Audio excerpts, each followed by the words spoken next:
You won't mind, will you, Dad? It's just a detail. Nobody will notice. That's how it began. Not with a thunderclap. Not with a fight. Not even with a whisper of guilt. It began with those words, dropped casually, like a napkin tossed on the floor. I remember staring at him, not answering right away. Silence has always been my best weapon. In silence, a man reveals himself. And he did. He smoothed the knot of his tie, the one he never quite learned to tie properly. If this story speaks to you, if it stirs something inside, don't let it pass. Follow the channel. Each click helps these voices keep breathing, helps these stories find more hearts. And together, we grow one life, one lesson, one story at a time. His mother tried to teach him once, I remember. Her fingers soft, his neck still small, her laughter filling the room when he squirmed. She never had the chance to see him grow into the man who now stood before me, lying with such ease. It's just a detail, he repeated, as though repetition could polish the dirt. A detail. That's what he called the theft, the betrayal, the desecration of her farewell. I could hear her voice in my memory. Promise me you'll take care of everything. Promise me you won't let them make it small. Not my goodbye. And I promised. I swore. But I broke my promise the moment I trusted him. The coffin had been closed, the flowers already wilting before they were placed on top. Hymns cracked, voices faltering, as if the choir had been paid in rush and resentment. Neighbors shifting on borrowed chairs, their whispers slicing sharper than knives. She deserved better. She deserved more. And I agreed with them, though my lips stayed sealed. I should have spoken then. I should have told them the truth, that the son she loved had gambled her dignity away. But I didn't. I held my tongue, swallowed my shame, and let the ceremony collapse under the weight of his betrayal. All because of a detail. And in that moment, as he smiled at me, a smile too thin, too sharp, I realized something colder than grief. My son, my own blood, had no remorse. None at all. That was the day a promise to her turned into something else. That was the day I began to plan. Closed casket? The director asked, clipboard pressed to his chest like a shield. Closed, I said. My voice sounded rented, like the chairs. He nodded, efficient, forgetting that closed meant I would never again touch the cheek I used to warm with my breath. The lid went down with a hush, not a thud, polite, practiced, final. Keep it simple, my son had suggested earlier. Mom hated fuss. He meant cheap. He meant quick. The lilies smelled like bleach, pretending to be spring. One bouquet already sagged, petals slipping like tired eyelids. The hymn began too high, too fast. Mrs. Alvarez from next door sang bravely off-key, and somehow her wrong note was the most honest thing in the room. She deserved better, a man whispered into his wife's hair. She deserved more, the hair replied. I kept my eyes on the coffin. Oak veneer that called itself oak, a ribbon the color of quitting. The program had her name spelled right at least, but the quotation under it wasn't hers. She wouldn't have chosen anything with an exclamation point. Minimal is tasteful, my son murmured, tugging at that crook tie. He checked his phone, locked it, checked it again, as if grief arrived by notification. Minimal, I said. Yes. Minimal is what you call poverty when you need a word that doesn't sting. My daughters sat flanking me like bookends that didn't match, one rigid with fury, one limp with sorrow. Between them, I was the volume nobody wanted to open. The pastor spoke of seasons and purpose. He never met her. He pronounced our last name like it was a road he'd never driven. She was loved, he said. And that was true, though love, like light, does not always reach the basement. When the time came for remarks, people rose, one by one, with their folded memories. The lemon pie, the laugh that bent a room, the patience that never frayed where mine did. I did not rise. My words would have broken the service like glass. A chair creaked behind me. Shame, someone breathed. I wasn't sure if the shame was hers, mine, or the room's. The director hovered. Shall I proceed? I said. Screws turned. Cloth settled. A hush folded over her as neat as a hospital sheet. I waited for my son to waver, to falter, to find even the ghost of a tremor in his hands. He adjusted his cuff. He whispered to a cousin about parking. He smiled that thin smile, the one that leaves no prints. At the graveside, The soil looked startled, as if it hadn't expected to be complicit today. The wind lifted the edges of the green mat, whining it like an old dog. A handful of dirt drummed the lid soft, apologetic. "Dad," my son said, squeezing my arm just enough to claim me. "We did right." I looked at his fingers on my sleeve, clean, quick, practiced. The very model of right. When the last amen rose, the neighbors peeled away in careful steps, their pity tucked into their coats. I signed the final paper with a pen that didn't belong to me. "The bill's settled," the director assured. "By whom?" I asked, though I already knew. My son answered for him lightly, as if describing the weather. "Don't worry, I took care of it." A detail then. A detail already taken care of. And as the earth took her, something else closed inside me, more than a lid, less than a scream. I didn't know the price of that detail yet, but I knew who would pay. "Promise me," she had said once, years before her body betrayed her. Her voice was hushed that night, a whisper meant only for me. We were lying in bed, the lights off, the house already asleep. Her hand, small and warm, rested on my chest, keeping time with my heartbeat. "Promise me that when the day comes, you'll make it beautiful. No shortcuts, no shadows, a real goodbye." I kissed her knuckles and laughed softly, because death was an ocean I refused to see on our horizon. "Of course," I told her, "I'll make it beautiful. I'll make it unforgettable." She sighed with relief, though I think she knew I was lying not about my intention, but about my fear. I didn't want to imagine her gone, and yet she asked again, pressing the words into me like stitches. "No half measures, no shame." That whisper returned to me at the graveside, louder than the pastor's sermon, sharper than the violin scratching its hymn. No half measures. I looked around at the wilted flowers, the plastic chairs, the neighbors' sideways glances. Half measures everywhere, shame in every corner, and all because of him. "Minimal is tasteful," he had said, as if taste could be counted in dollars saved. He stood at the edge of the crowd, nodding at condolences, his shoulders squared like a host at a cheap banquet. I wanted to shout then, to tell them all, this is his doing. He stole her dignity, traded it for numbers glowing on a screen. But I didn't. I stayed silent, because silence is where plans are born. After the last clod of earth fell, the neighbors drifted home, their whispers clinging to me like burrs.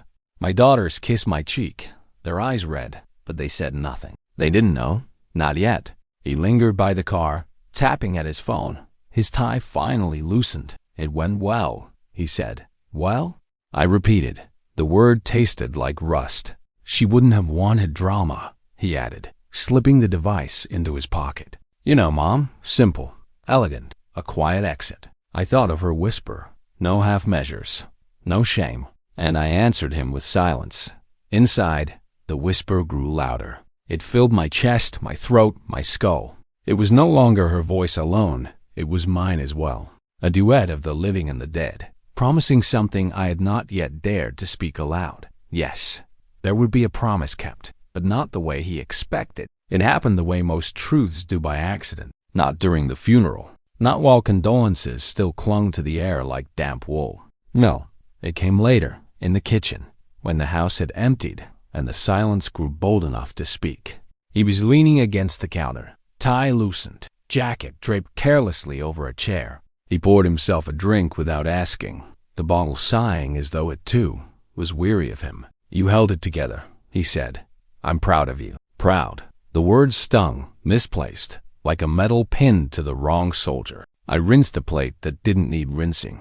I did what had to be done. Exactly. He sipped, eyes on the glass instead of me. Efficient, streamlined, no unnecessary costs.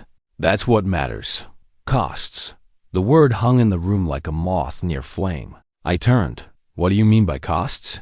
He shrugged, too casually. "Come on, Dad. These things can get out of hand. Funerals, coffins, flowers, people throw money at it like it makes a difference. But you know me." I made sure it stayed practical. Practical. Another word for cheap. Another word for theft. "Practical?" I asked, my voice flatter than I intended. "Yeah," he said, warming to his own brilliance. "The account you set aside?" I moved it. No sense in wasting it on, well, you know.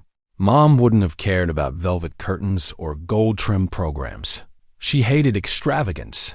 I stared at him. You moved it. He grinned, a grin too wide, too rehearsed.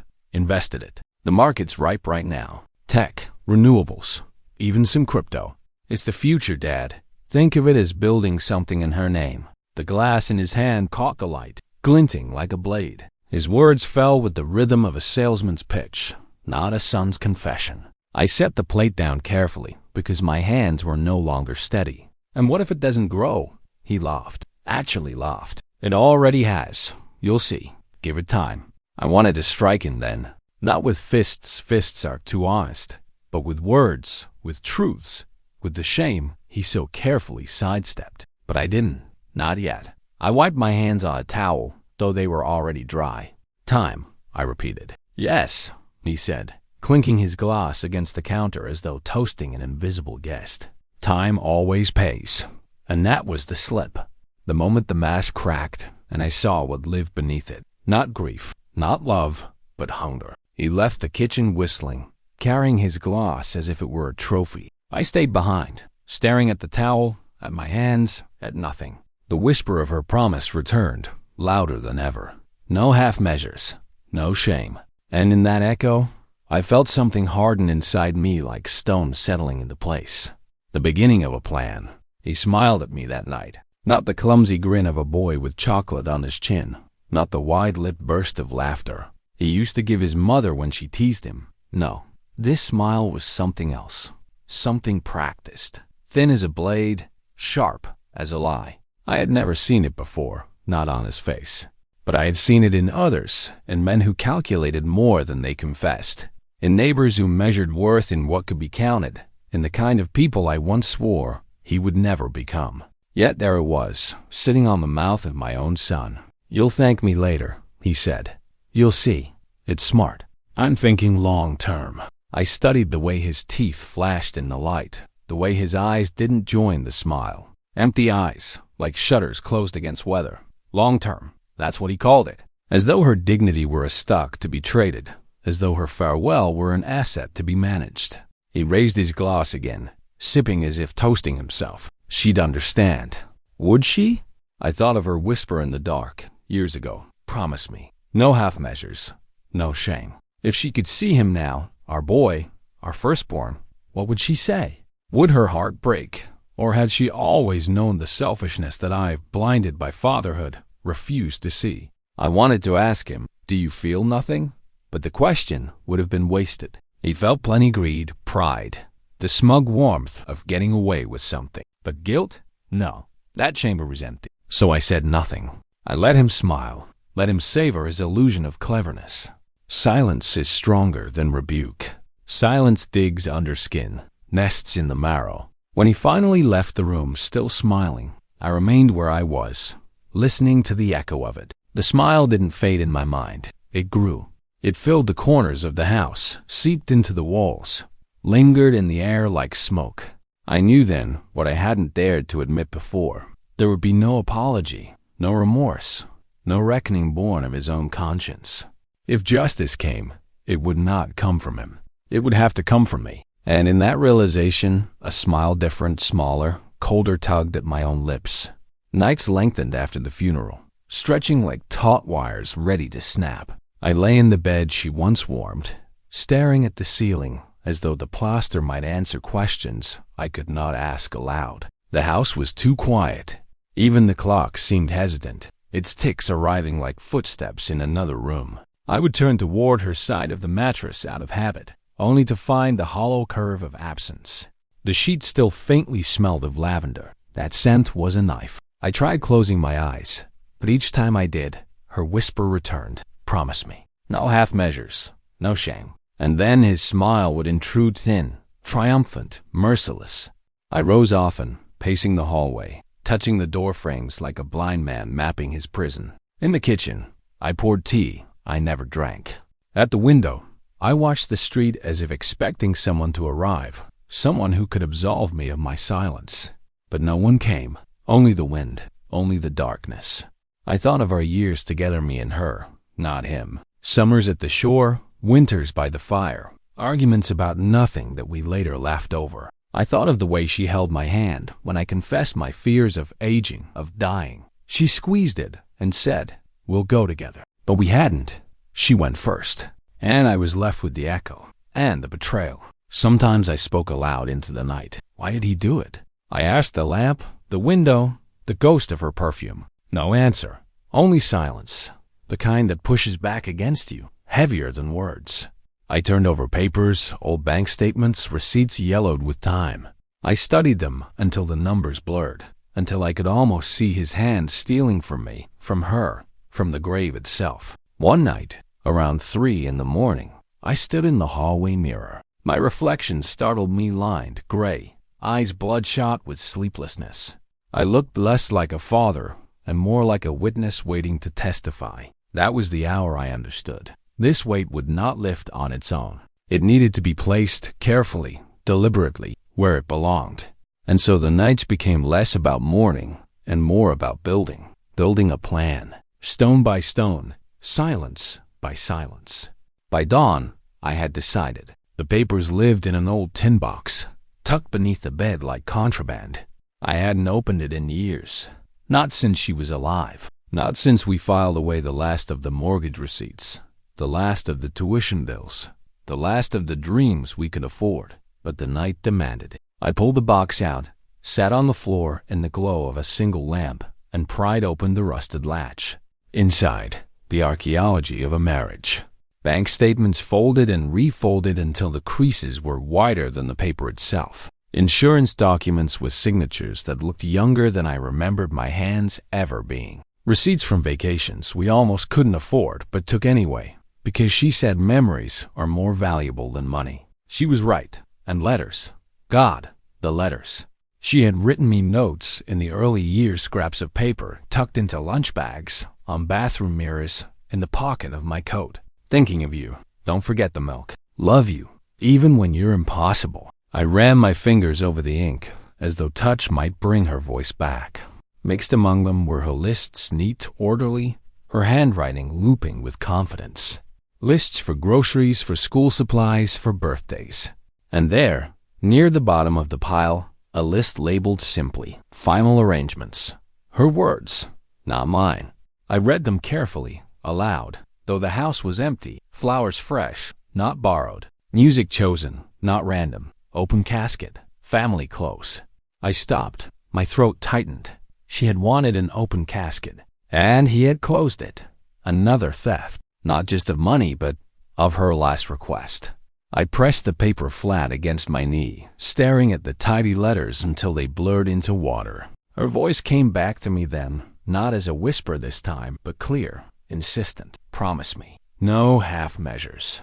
No shame. I realized the truth as sharp as glass. The betrayal was not only his. It was mine. By silence, I had conspired. By weakness, I had allowed it. I folded the paper slowly, carefully, as though it were sacred. And in a way, it was. The box clicked shut. The plan grew louder. If justice could not be bought, then it would have to be written. Written in ink. Written in law. And I knew just the page where it would live. It was her idea, not mine. We were walking along the boardwalk one September evening. The air crisp with salt and fading sunlight. She paused by the railing, watching the tide slap against the pilings, and said it as simply as one orders coffee. "Where'd I go? I want the sea." I laughed at first. "The sea? What do you mean? The sea?" She didn't laugh. Her gaze stayed fixed on the horizon, where the sun was swallowing itself whole. "I don't want to lie in a box. I don't want to be kept on a shelf. I want to go back. To the water, to movement, to freedom." I studied her then, the wind tugging at her hair, her eyes reflecting more orange than blue. She looked untouchable, eternal. The thought of her gone was an insult to the sky. "You're serious," I said, "as serious as I'll ever be." She turned to me, smiling gently. "Promise me, when the time comes, scatter me here. Not in a graveyard, not in some urn you'll dust once a year. Here, with the tide." I hesitate. "What about the children?" "They'll want a place to visit. They'll have memories," she said. "That's enough. Don't trap me for their convenience. Let me go where I can't be fenced." I swallowed hard, nodded once. "All right, I promise." The promise clung to me for years. It followed us through birthdays, anniversaries, fights, reconciliations. And then, when she finally slipped away, I found myself holding not just grief, but obligation. So I kept my word. After the funeral, the pitiful spectacle he arranged, I drove alone to the coast.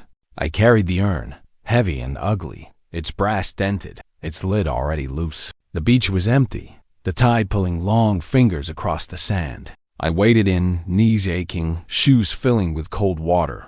When I tipped the urn, the ash rose like smoke before falling into the surf. It spread, dissolved, disappeared, yet not gone, not really. She was there, everywhere, at once. The waves hissed approval. The gulls cried her name. My chest cracked with both pain and relief. On the shore, the urn remained, hollow now, nothing but a shell. And that shell, I realized, could serve another purpose. The sea had taken her, as promised, but the empty vessel, the lie, the husk that I would save, I would hand it to him, the way a judge hands down a sentence. Yes, the sea pact had given me not just release, but also a weapon. The night after the sea took her, I sat at the kitchen table with the empty urn between my hands. It was lighter than I expected. How things always are. I turned it slowly, feeling the rough seam along its side, the dent near its base. Cheap metal pretending to be bronze. A fraud, like a man who had insisted on buying it. I thought of her words again, her promise, my promise. She was free now, folded into the tide, scattered in the foam. The urn meant nothing, and yet, as I stared at it under the weak bulb above, I felt a strange power humming in the shell she had rejected. This, I thought, is what he deserves. Not her, not her essence, but this, an empty vessel, ugly, false, weightless, a mirror of what he had become. That was the moment. The decision arrived not with thunder, but with the soft clink of metal against wood as I set the urn down. I would not confront him in anger. I would not shout or curse or strike. Rage is loud, and loudness can be dismissed. No, my vengeance would be quiet, precise, deliberate, the language of inheritance. I pictured the scene, a solemn room, his crooked tie, the confidence in his step as he prepared to claim his spoils. The lawyer clearing his throat, the paper unfolding. My daughters, my granddaughters, listening, the silence thickening as each line was read. And then, the sentence, final and absolute. To the eldest son, I leave only the urn that once held his mother's ashes, so he may never forget what he burned in life. I almost smiled at the thought, almost. But smiles are for the living, and that night I felt closer to the dead. I rose, placed the urn back into its box, and locked it away. Tomorrow I would call the lawyer. Tomorrow I would begin the paperwork, the revisions, the careful carving of justice into law. For now, I sat once more in silence. The decision was made, and once made, it was irreversible. Yes, I had promised her no half measures. And now, at last, I understood what that meant. The lawyer's office smelled of paper and old coffee, the kind of scent that clings to men who spend their lives rewriting other people's endings. He greeted me with a handshake too soft, too rehearsed. "Mr. Harris," he said, "please, sit." I sat, placing the small tin box on the desk between us. He looked at it as though it might contain deeds or bonds. "It contains something heavier than that. I need to revise my will," I said. My voice was steady, though my chest felt like a drum. "Of course," he replied, uncapping his pen with a click. "Any particular changes?" "Yes," I said, "particular." He waited, pen hovering. I let the silence stretch until it grew uncomfortable. Silence is always the first clause of any contract. "My daughters," I began. "They received their share. Fair. Equal. My granddaughters more than fair. I want them secure. Protected." He nodded, scribbling notes, the pen scratching like a shovel against stone. "And my son," I said. The pen paused. He looked up. "The eldest?" "Yes. He receives one item only." "And that is?" I opened the tin, lifted the ugly urn, and set it on the desk. The hollow clink it made seemed to echo around the room. The liar adjusted his glasses, blinking. "This?" "Yes," I said. "That. The urn that once held his mother's ashes." He hesitated, searching my face for irony, for weakness, for any sign that this was a joke, but I did not laugh. I did not even blink. "And the language?" he asked cautiously. I leaned forward, my voice low, deliberate, so that he may never forget what he burned in life. The lawyer's pen hovered again, then descended slowly, carving the words into paper. We sat in silence for a moment. The urn gleamed dully in the lamplight, a trophy of absence. "Anything else?" he asked finally. "No," I said. "That's all." He shuffled the papers, clearing his throat. "It's unusual." "Justice usually is," I answered. When I left the office, the sun was already setting. I carried the tin box under my arm, heavier now not with ashes, but with certainty. The trap was built. All that remained was time. My daughters came often after the funeral, one with casseroles, the other with questions, both with eyes that searched my face for answers I wasn't ready to give. "Are you eating, Dad?" asked Ruth, the eldest. She moved through the kitchen with military precision, stacking plates, wiping counters that were already clean. Grief made her restless. "I eat," I said. "Not enough," she replied, as if quantity could measure survival. Then came Clara, younger by 6 years, softer in manner but not in thought. She sat at the table, chin propped on her hand, watching me with the patience of someone waiting for a confession. "You don't sleep," she said. I almost smiled. "Daughters always see more than they should." "I sleep enough." Her brow furrowed. "You look thinner, paler, like you're carrying something." "Something, yes, but I didn't tell her." "Not yet." They asked about the service, whether it felt right, whether I was content. I gave them the same answer I gave the neighbors. It was done.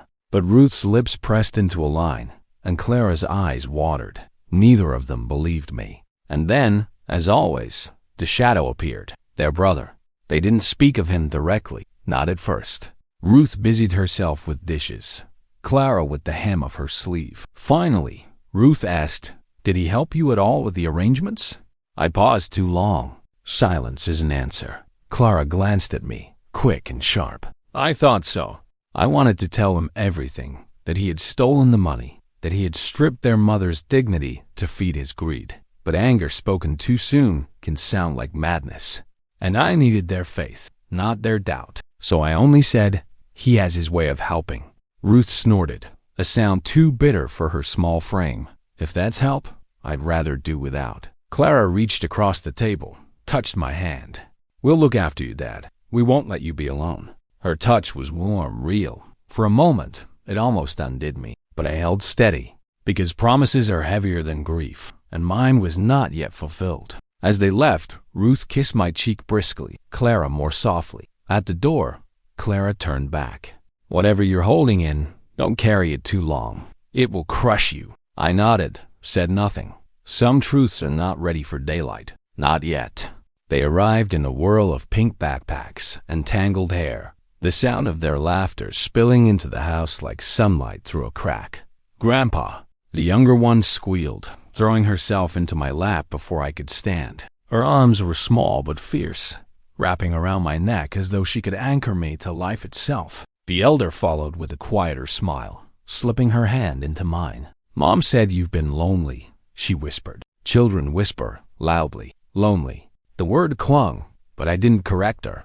I only squeezed her fingers, grateful for their warmth. They filled the rooms with noise, their noise, the kind that forgives silence for being too heavy. Dolls on the floor, crayons scratching across paper, little voices reading stories aloud without finishing the sentences. They argued over colors, over turns, over rules they invented on the spot. I listened as though it were music. At one point, the younger asked, "Where's Grandma now?" Her sister hushed her. "Don't ask that." But I answered anyway. "She's by the sea." Their eyes widened, not in fear but wonder. "By the sea?" "Yes," I said softly. "Exactly where she wanted to be, where the waves never end." They accepted this without doubt. Children accept truths more easily than adults. They nodded, satisfied, and returned to their game, scattering Legos across the rug like confetti. Later, when their mother called them to leave, the younger one pressed something into my hand, a crayon drawing of a house with a sun that looked too big for the sky. All four of us were there, me, her sister, and a woman with yellow hair who stood smiling by the door. "Grandma," she said. I nodded, unable to speak. As they ran out, the drawing still trembling in my hand, I thought of my son, how his smile held no warmth, how his words were coins instead of comfort. And I knew, with a certainty as clear as the children's laughter, that the future of this family must not belong to him. The girls deserved more. The girls deserved better. And I would make sure they had it. The chair remained at the head of the table, though no one dared sit in it. Her chair, my wife's chair.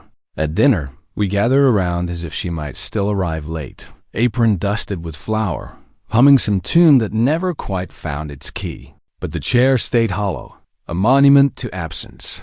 My daughters filled their plates quietly. My granddaughters chattered, their voices a fragile defense against the silence that threatened to swallow us whole. Forks scraped, glasses clinked. No one mentioned her, not directly. And then he arrived, my son, late as always. Perfumed, polished, tie knotted wrong, but with the swagger of a man who believes even mistakes look deliberate. He dropped into his seat without apology, reaching for the bread basket, as if grief had already ended its course. "Busy day," he said, tearing the loaf with hands too clean. "Markets are volatile. You wouldn't understand." I watched him chew, his jaw working steadily, as though nothing had been buried, as though the chair beside him wasn't screaming in its emptiness. Clara glanced at the chair, then at me. Ruth's eyes hardened. The girls didn't notice. They were too busy arguing over who got the bigger slice of pie. He spoke of profits, of positions and gains, tossing words like dice across the table, numbers in place of memories, percentages in place of prayer. And all the while, that chair loomed, louder than his voice. Once, in that very spot, she had leaned forward and touched my hand under the table, grounding me when arguments rose too high. Once, she had told me, family is a circle, not a ladder. And yet, here was our son, climbing, clawing, stepping on rungs made of us. He caught me staring at the chair. "You should move it," he said lightly. "Makes things awkward." "Awkward?" I repeated. The word tasted bitter. "It's just a chair," he added, sipping his wine. No, it was not just a chair. It was her. It was promise. It was absence turned visible. And in that moment, as he smiled his thin smile and spoke of markets rising, I knew the truth with painful clarity. He was already gone from us, long before she left. The chair was empty, but so was he. The house sits on the rise above town, where the streetlights fade into darkness, and the trees lean close like gossiping neighbors. We bought it when the children were small, when money was tighter than rope, but she said it was worth the stretch. "The house should see you grow," she told me, "not shrink." And it did. The walls watched birthdays with balloons taped too high. They absorbed arguments that ended in slammed doors. They echoed with piano lessons, failed science projects, and the endless chorus of, "Mom, Dad, look at me." Now the walls echo differently. They echo with absence. At night, I walk through the rooms with only the hum of the refrigerator for company. I pass the stairwell where she once stopped to kiss me mid-step. I pause at the window where she waved at the children running to school. I linger in the doorway of our bedroom, where the sheets have not been properly warmed since she left. This house is a vault. It keeps her in its bones. And yet, it is also a target. He sees it differently, not as memory, not as sanctuary, but as equity. To him, it is square footage, resale value, an address that can be leveraged. Once, he dared to say, "You should downsize, Dad. Sell while the market's strong. You don't need all this space. All this space." As though memory needed no room, as though grief could live in a smaller box. I said nothing then. I only looked out the window at the oak tree we planted together when Ruth was born. Its branches now stretch higher than the roofline. She would have smiled at that. He would have calculated its shade in terms of property value. The house knows the difference. And so do I. When I am gone, this house will not be his. I would rather see the roof collapse, the windows shatter, the garden choke with weeds than hand it to him as prize. No, the house belongs to memory, to daughters, to granddaughters, to the echoes that still wander its halls. The hill will keep it safe from him.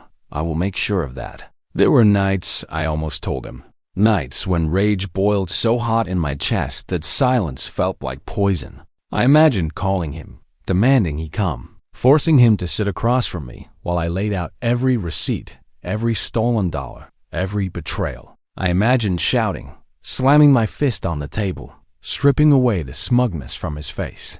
But I didn't, because anger is loud, and loudness can be dismissed. Because shouting gives a man something to push against, a wall to justify his own lies. Silence, though silence seeps into the marrow. It gnaws at the edges of thought. It grows heavier the longer it is carried. And when it finally drops, it crushes more than sound ever could. So I chose silence. I spoke of nothing to him, not of her wishes, not of the money, not of the shame. I let him believe he was clever, untouchable, safe. I let him smile that thin smile and think himself victorious. To my daughters, I said only half-truths. Enough to ease their worry, not enough to ignite suspicion. To my granddaughters, I said nothing at all. They deserved innocence, not inheritance of bitterness. And to the neighbors, when they muttered about the modest funeral, I offered a tired shrug. It was what she wanted, another lie. My silence built on lies, layer after layer. But beneath it all, beneath the quiet nods and the pressed lips, the plan grew. The lawyer's papers waited, folded and ready. The urn sat in its tin box, a hollow verdict. The weight of silence pressed on me, yes. Some nights it nearly broke me, but I bore it, because silence was not the absence of action. It was the preparation for it. He thought my silence meant surrender. He thought wrong, for silence is not always weakness. Sometimes it is the sharpest blade. And mine was nearly ready to cut. One night, after too little sleep and too much thinking, I found myself staring into the bathroom mirror. The man looking back startled me. His face was familiar. Yes, but distant like an old photograph left too long in the sun. Lines ran deeper than I remembered. His hair, my hair, had retreated farther. His shoulders sagged, not from labor but from carrying silence. I leaned closer, gripping the sink. The eyes that stared back were not those of a father, not anymore. They were the eyes of a witness, of a man keeping evidence no one else had seen. I whispered to the glass, "What kind of father lets his son steal from his mother's grave?" The mirror had no answer. Mirrors never do. They only return what you give them. For a moment, I saw not myself, but him, the boy he once was. Gap-toothed, hair sticking up in cowlicks, running down the hallway with one shoe untied. He used to look back at me with trust, with need, with love so raw it terrified me. Where had that boy gone, and what had replaced him? The smile came back to me, the new smile, sharp as wire. That was what replaced him. Greed, calculation, hunger.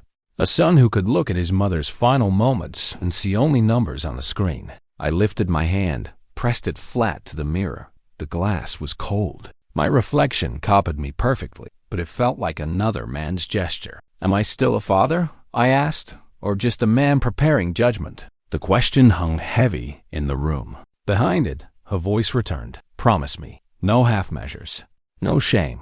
The mirror gave me no comfort. It only gave me back the truth. I was not the man I had been.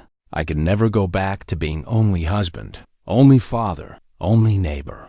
I had become something else, keeper of silence, architect of justice, and soon, deliverer of it. The night before the reading, I did not sleep. The bed was a battlefield of twisted sheets and shallow breaths.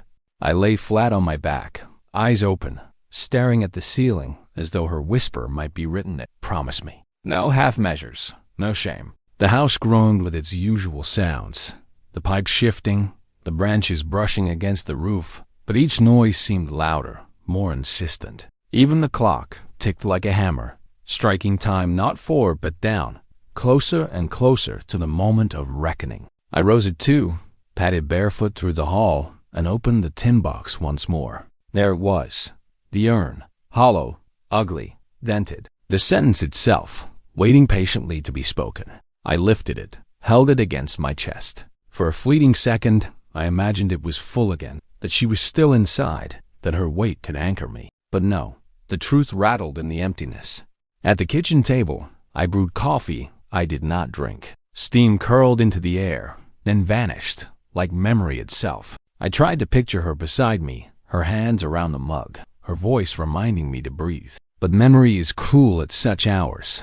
It shows only what you've lost, never what you can hold. I thought of him, of his tie, always crooked, of the way he smoothed it before lying, of his smile, sharp as a blade, cutting through every promise he had ever made. Tomorrow, he would walk into that room with confidence, certain he had already won. And I, old, tired, silent, would be waiting. By 4, I had written down words I did not need, rehearsed sentences I would never speak. The lawyer would speak them for me. My part was only to endure, to sit, to listen, to watch his face pale line by line until the last sentence fell like a stone. At dawn, the sky bruised purple. I poured the coffee down the sink, cold by then, and washed the cup carefully, as though it mattered. Tomorrow would end years of silence. Tomorrow, the promise would be kept. I placed the urn back in its box, closed the lid, and whispered into the emptiness of the kitchen. No half measures. No shame. The lawyer's office was not large, but it held the weight of ceremony. The blinds were half drawn, slicing the morning light into pale stripes that fell across the table. Dust floated in the beams, slow and deliberate, as though even the air knew to tread carefully. The table itself was heavy oak, scarred with years of elbows and signatures. Around it, chairs waited like silent jurors. On the far wall, a clock ticked without hurry, each second dragging its feet. My daughters arrived first. Ruth in her press blouse, carrying a folder of documents she did not need but clutched for strength. Clara softer, pale-eyed, her hand trembling just slightly as she greeted me. My granddaughters came too, ushered into a corner with coloring books, their crayons already rolling across the floor. And then him. He entered as though summoned to applause.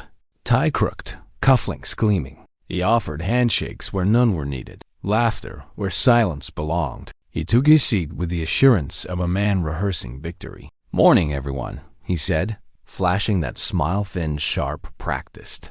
No one answered. The lawyer arrived last, papers tucked under his arm, his expression solemn. He nodded to us, then cleared his throat as though preparing for trial. The shuffle of documents echoed like distant thunder. "Shall we begin?" he asked. No one spoke. Even the children seemed to sense the gravity, their crayons scratching slower, softer. I sat still, my hands folded, the tin box hidden at my feet. My heart thudded, not with fear, but with certainty. This was the room. This was the moment silence had been waiting for. The lawyer spread the papers before him, adjusted his glasses, and looked around the table. His gaze lingered on me, searching, perhaps, for a hesitation. He found none. The clock ticked again. The room held its breath. "Yes," I said at last. My voice carried more weight than I expected. "Begin." He sat as if the chair were a throne, legs crossed, arms stretched along the armrests. That crooked tie tugged once, twice, as though it were part of a performance. The confidence radiated from him thick, oily, impossible to ignore. He nodded at his sisters, as though they were junior partners in his empire. He winked at one of his nieces, who only frowned and returned to her coloring. "Don't worry," he said lightly, tapping the polished wood of the table. "Dad knows what's fair. He's always been a fair man." Ruth stiffened. Clara looked down. Neither replied. He leaned forward, lowering his voice, as if confiding in them. "Of course, things need to be practical. You can't divide everything equally. Someone has to take responsibility. Someone has to carry the family forward. Naturally, that falls to me. Naturally." The word dripped with entitlement, as though inheritance were his birthright, not a gift. He glanced at me then, smiling that blade-thin smile. "Isn't that right, Dad?" I returned his gaze without a word. My silence unsettled him only for a moment. Then the grin reappeared, steadier than before. He adjusted his cufflinks, the cheap metal catching the light like fool's gold. He cracked his knuckles. He even hummed under his breath, a jaunty little tune that clashed with the solemn air of the room. Every gesture said the same thing. He had already won. The lawyer cleared his throat, arranging the papers with deliberate care. My son leaned back, exhaling through his nose, as if this were merely a formality, a polite introduction to wealth that was already his. The clock ticked overhead. The crayon scratched faintly in the corner. And his smile widened, hungry, expectant. Confidence, I thought, is most dangerous when it blinds a man to the cliff beneath his feet, and he was already standing on the edge. The lawyer lifted the first page, its edges crisp, its weight deliberate. He adjusted his glasses, cleared his throat, and began. I, Samuel Harris, being of sound mind and body. The familiar preamble filled the room like a slow drumbeat. Words every family knows, but never wishes to hear. Words that carry the echo of finality. My daughters straightened in their chairs, bracing themselves. My granddaughters looked up briefly, sensing the solemn shift, then bent again to their crayons.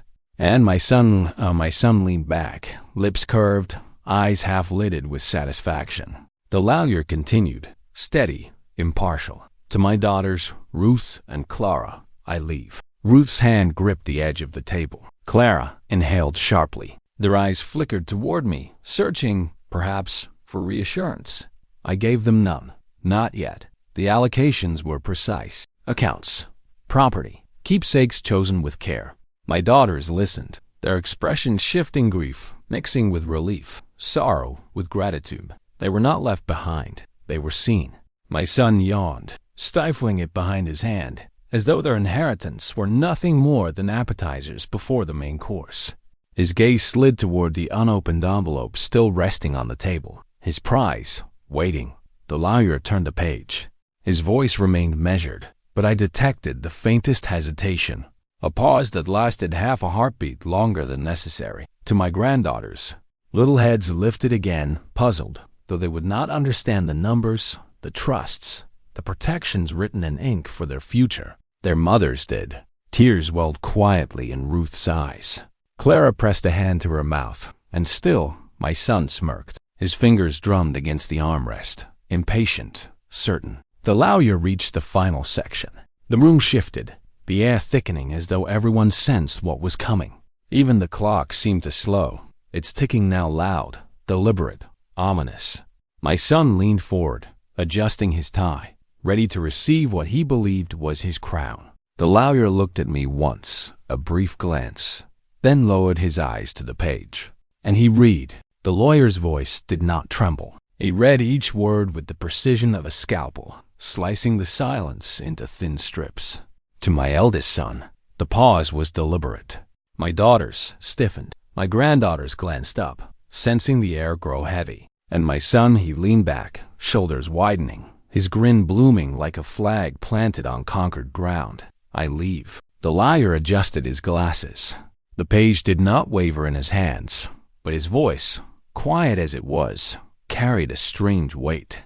Only the urn that once held his mother's ashes. The grin faltered. Not much. Just a twitch at the corner, a hesitation, as if his lips had forgotten their choreography, so that he may never forget what he burned in life. The silence that followed was dense, suffocating. My daughters froze. One gasped sharp, involuntary. The crayons rolled to the floor, forgotten. And him, my son. I watched the blood drain from his face, slow and steady, like wine spilling from a cracked glass. His jaw tightened, the muscles fluttering as though they had forgotten how to function. His eyes darted, first to me, then to the lawyer, then back to the page, as if reading invisible words might alter them. This is absurd, he stammered at last. His voice was brittle, too high. Some mistake. It can't. But the lawyer simply folded the page, his task complete. No mistake, no mercy. The descent had begun. Confidence cracked into confusion. Confusion curdled into fear. Fear soon into shame. And I, silent, steady, sat across from him, watching. Not as father, not as victim, but as judge. It stretched longer than any sermon, longer than any hymn. The room itself seemed to hold its breath. No one spoke. Not Ruth, not Clara, not the lawyer, not even the children, who sat frozen, their crayons dropped in a scatter of color across the floor. Even they sensed it, that heavy, unyielding thing that had settled among us. The silence was not empty. It was full of judgment, full of memory, full of her. I turned my head slightly, just enough to see his face. He was pale, eyes wide, mouth half open, like a man caught mid-swallow. He wanted to protest, to lash out, to claw his way back into the illusion of triumph. But silence pinned him to his chair more firmly than chains could. Ruth's gaze was fire-angry, unwavering. Claire's was sorrow, wet at the edges, but resolute. They looked at him now not as brother, but as stranger. And he knew it. He felt it. He tried to laugh. A hollow sound, too sharp, too quick. But the silence swallowed it whole, left it stranded in the air like a moth in a jar. I said nothing. There was nothing left to say. Words would have cheapened it. Words would have offered him a foothold, a place to argue. No, silence was the verdict. And in that silence, every face in the room turned toward him. Not toward me, the old man who had written the will, but toward him, the son who had earned this shame. He shifted in his seat, tugging at his crooked tie, looking for escape where there was none. The silence clung to him, pressed against his skin, seeped into his lungs. I let it linger. I let it weigh. I let it become the sentence it was meant to be. The silence did what I could not. It made him small. For a heartbeat won, no more I felt it. Pity. It rose uninvited, like a ghost slipping through a locked door. The sight of him there, shoulders caved, eyes darting, face drained of its usual smug color, it stirred something I thought I'd buried. I remembered the boy he once was, gap-toothed, laughing with a kite too heavy for his arms. The boy who asked if I would die before his mother, his little voice trembling with fear. The boy who once clung to my leg because the world felt too wide.